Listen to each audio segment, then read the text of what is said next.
Kaya nanawagan ako sa mga lahat ng kaibigan ni Mima Alicia, ipaglaban nyo ang katarungan ng pagkamatay ni Mima Alicia. Dahil ang nagpapatay sa inyo, sa kanya, sa kanya, ay kausap nyo lang. Ipaglaban nyo yan. Alam ko matatapang kayo eh. Ha? Alam ko matatapang kayo.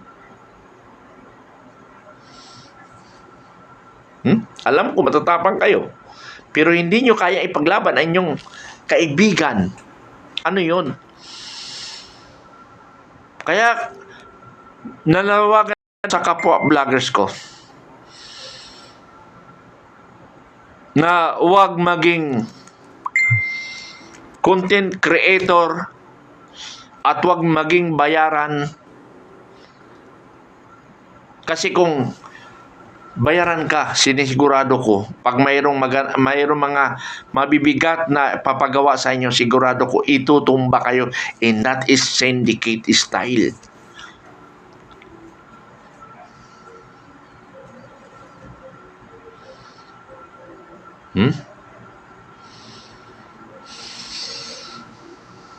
Kung kayo mga vloggers hindi nyo kayang ipagtanggol, ipaglaban ang ako initially, katin ko. Sino ang gumawa nito?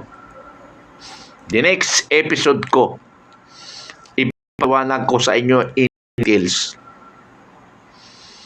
paano nangyari, bakit ginawa yan. Ipapaliwanag natin sa sunod na aking kabanata.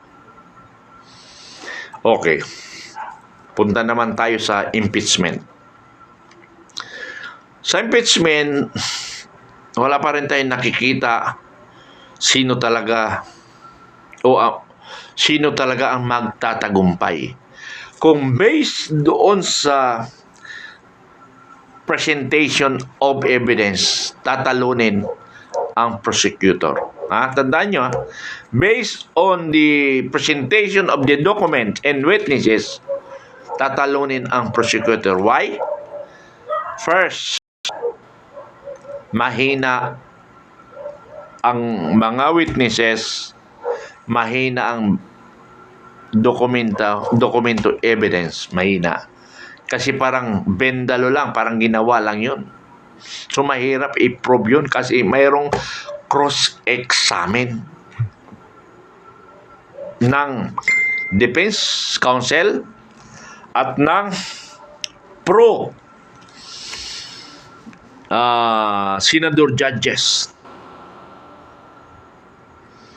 Kaya pag ikaw ay nagsisinungaling at mahina iyong budi, mahina iyong defense, sigurado ako magkautal-utal. Yung ang last na witness halos maiyak na rin Hindi niya na alam kung ano ang sasabihin niya.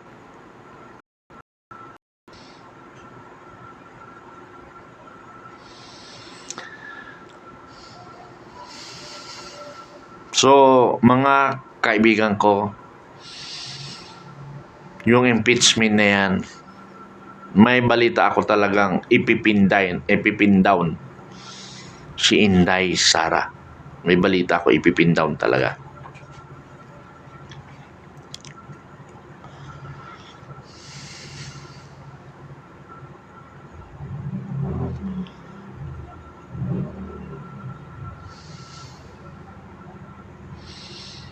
Dahil paano mapin down? Kahit na presentation of evidence, kahit mahina ang presentation ng prosecutor, butuhan pa rin kasi.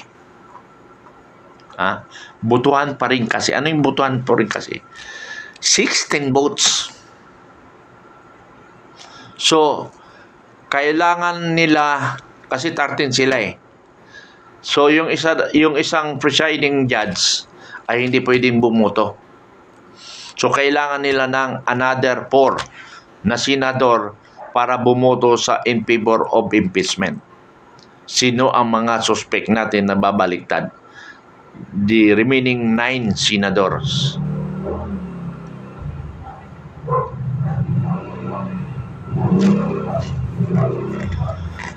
Kaya manalangin tayo na maging fair sana ang investigation. Now, kung based sa document against Sara Duterte, wala tayong magawa kasi ginawa niya eh. Ako, bilang may isip in advocacy na anti-corruption and anti-communism, nawawala kasi ang pagtingin ko o paghanga sa isang tao pag alam ko magnanakaw. Pag alam ko magnanakaw, nawawala ang aking paghanga sa isang tao.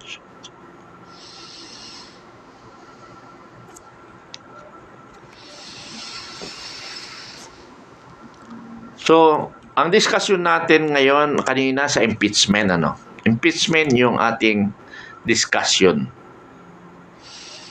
Sabi ko, ulitin ko, kahit may na ang ebidensya ng prosecutor at ang mga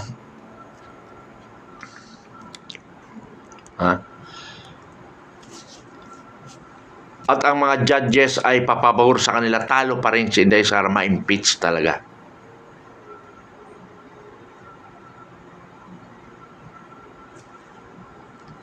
Okay. Punta tayo sa zona. Ulitin natin sa zona.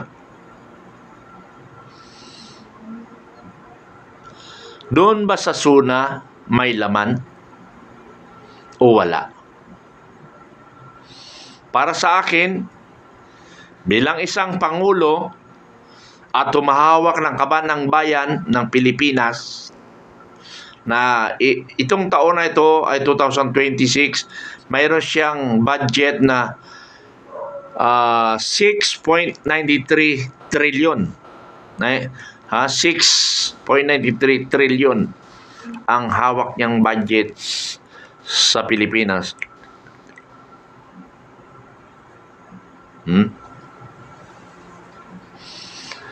Okay. So, hinahanap ko yung sasabihin ni Pangulong Marcos, yung sasabihin ni Pangulong Marcos, yung mga proyekto, i-specific niya anong mga proyekto yun. Wala siyang binabanggit na mga lugar, anong proyekto na yun. Wala siyang binabanggit. Walang amount binabanggit. Pero, may binanggit siya dun sa maintenance. Health maintenance na mga senior citizen. Mayroong medical, cortal, unlodipin, maintenance. Inisa-isa niya pa eh. Inisa-isa niya pa. Pero yung mga multi-project, wala siyang inisa-isa. Bakit ganon? Ulitin ko para maintindihan ninyo. Wala siyang inisa-isa na proyekto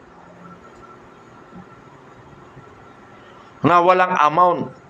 Pero, doon sa maintenance ng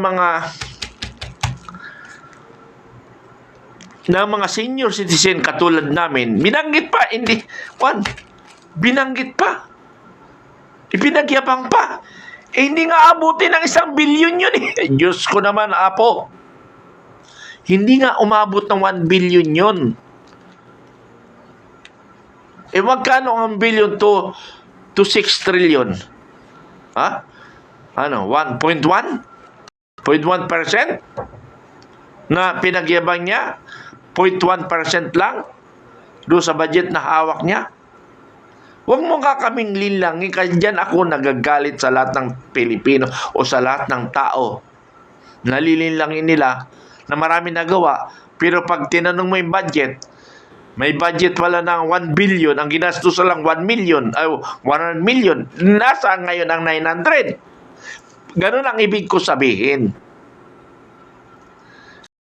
Sabi ng English, increase sa AFP. Oh. At saka pensioner. Pero hindi niya sinabi na 5% lang. Hindi niya pinagyabang. Kasi 5% eh. Pero do sa mga kurtal, ibinanggit niya.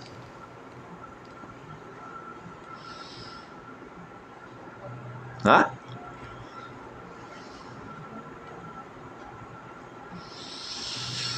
Okay. Wala akong, basta ang SONA ng ating Pangulo ay pang barangay lamang.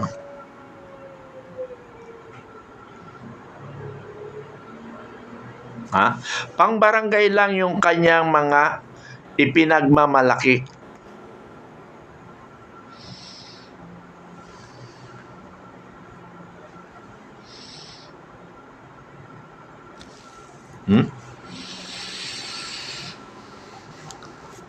Katulad ng ipinagyapang niya na walang teacher na mag-retire ng ganito, ng ano tawag nun? Class 1 o ano pa man. Hindi na trabaho ng presidente yon. Trabaho lang ng principal yon. Never mo nang i-announce yan. Kasi walang effect yan. Pang-effect, pang barangay nga yan. Ang hinahabol ng Pilipino, yung multi-project mo. Wala kang nabanggit na multi-project. Kung may nabanggit ka naman, hangin lang. Wala kang sinasabing lugar. Wala kang sinasabi na katulad ng Sunamon 2024 na sinasabi, we accomplish 555 billion pesos on flood control project. Palakpakan. Karon kay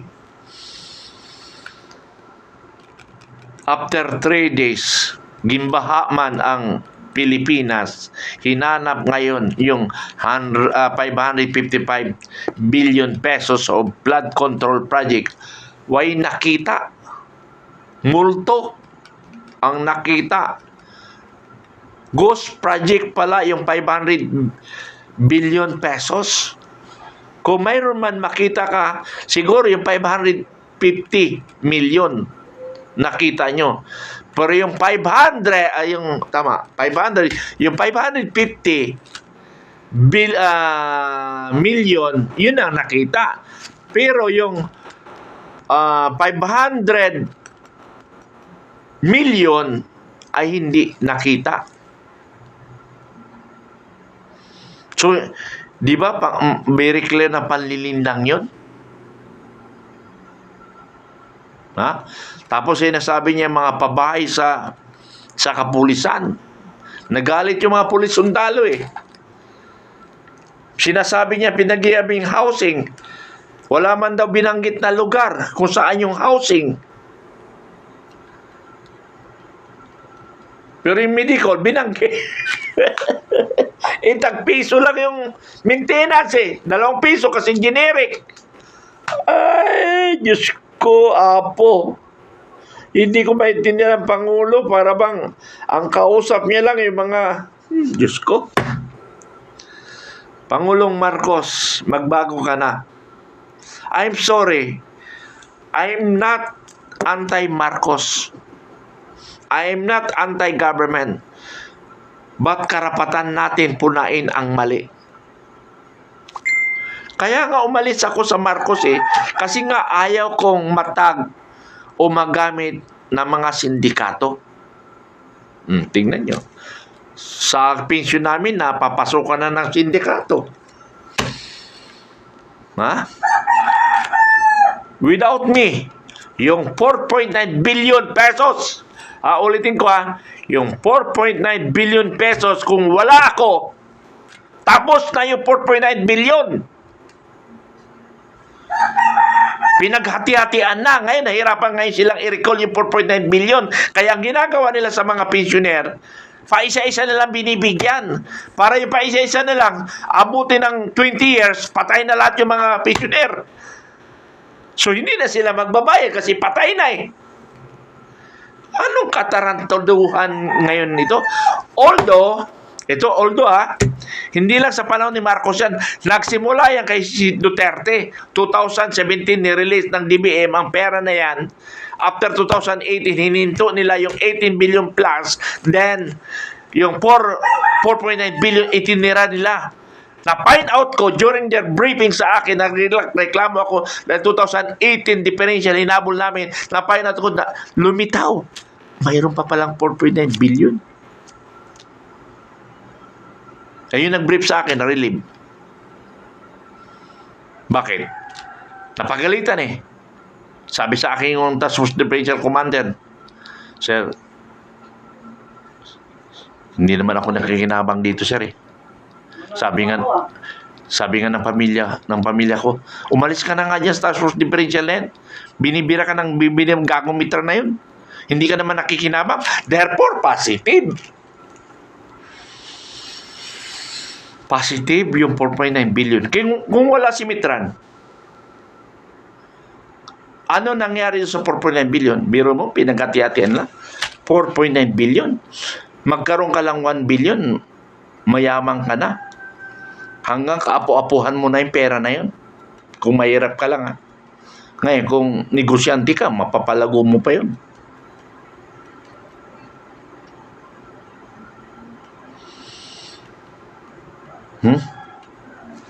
Biro mo, matinding nakawan. 4.9 billion.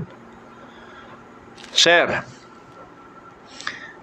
yung nag-ayos nitong differential nito, may duda ako sa'yo. Pero anyway, pipigilan ko pa sarili ko. Na alam ko, nagkakasama tayo sa growth chapter. Pag ako tinupak, didiretsuin kita. Ang tanong ko lang sa'yo, Sir, bakit ayaw mo akong tulungan? Alam ko, ikaw yung naglaban ng mga differential ng men in uniform personnel. And now, napapunduan mo, pero hindi mo tinutulungan ako mismo na hinahabol ko yung 4.9 billion at to support me doon sa mga sinasabi ko. Pero bakit wala kang aksyon? Question mark. Hoy, at tatanda na natin. Ang swapang nyo pa sa pera. Ha? Uugod-ugod na tayo. Swapang pa rin tayo sa pera. Pera ng mga kapwa natin pensioner. Mga pensioner.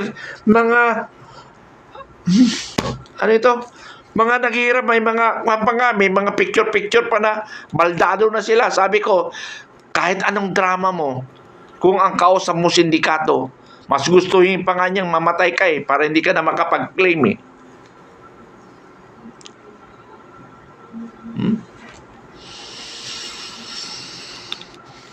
Ewan ko.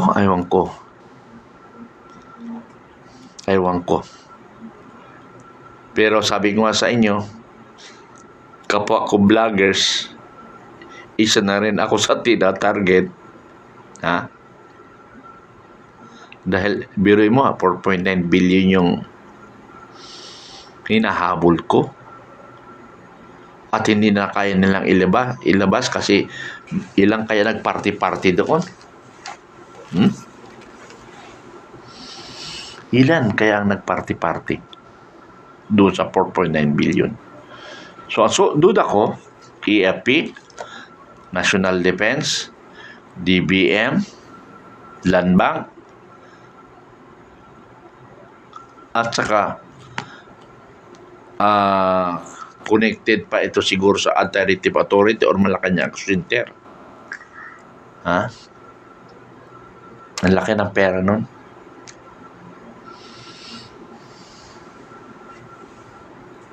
But anyway, labas yun kasi nilalaban na namin yun ng kasuhan. Kaya mga kaibigan ko, Kung ang iba dito na sinasabi nonsense ako, paano naging nonsense yung sinasabi ko? Ha? Kayo mga trolls. Paano naging nonsense? Nonsense ba yung ginigising ko yung mga pumatay kay Mima Alicia? Na ang pumatay kay Mima Alicia, kausap lang nila? Ang nagpapatay, ha? Ha? Pangalawa, yung sa impeachment, na kung mayroong maligawan na 4, tapos may impeach talaga si Inday Sara. Pero kung presentation of evidence and witnesses, mahina. Kasi bendalo nga eh. Now, doon sa mga pensyon ng kapwa ko veterano, ay wag nating lukuhin ang ating kababayan. Sa mga bagong dating at walang alam, problema nyo na yun. Ha? Problema nyo na yun. Kasi may na to, what are talking for? Hindi ko alam ito kung nagtanga-tangahan to o trolls rin ito eh. So, mga kababayan ko, sana naman na tulungan natin ang bansa natin. Tulungan natin ipaglaban